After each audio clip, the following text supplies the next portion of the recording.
Thank you. And it's a true story. But of course, he made me kwento. Later on, nung magkasama na kami, I have many songs written for me to sing, but this song was written for me.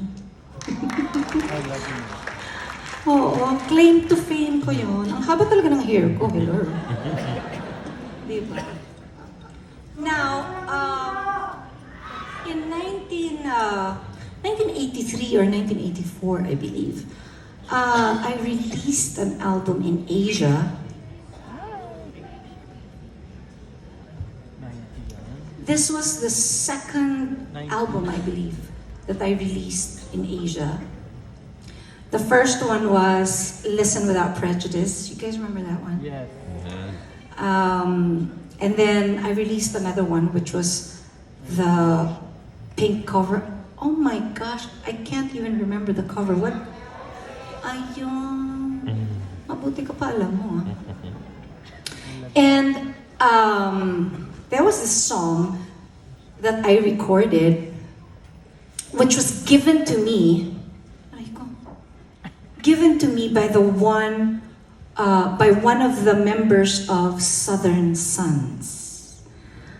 Imported siya, Divang Sushan. And he gave this to me because he heard me in,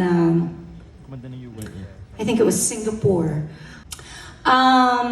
Yes, I recorded this album in 1993, I believe, and I had to tour Asia to promote it. And I wasn't just promoting the album, I was also promoting myself. And to tell you the truth, I had a hard time. I had a hard time going everywhere kasi medyo malakas pa yung discrimination ng time na yun eh.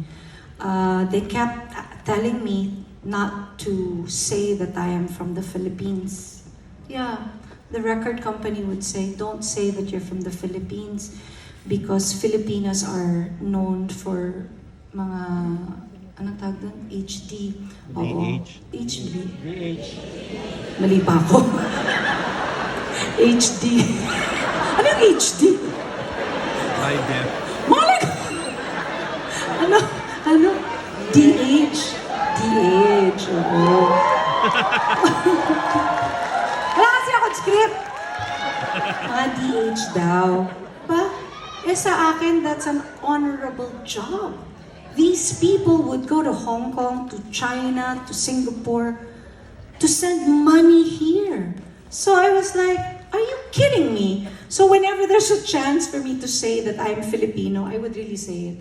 I'm Filipino! Hindi talaga ako pumayag. I'm Filipino, and when I sing, I'm in tune. Kasi nung mga panahon na yun, hindi pa sila magaling eh. Ngayon, gumaling na sila eh. Siguro nakinig sa atin. Ay, sorry. Masalbahe ko ba? Kwento lang naman. Anyway, I'd like to sing the title of the album and the first single, I believe, of this album. Love Emotion.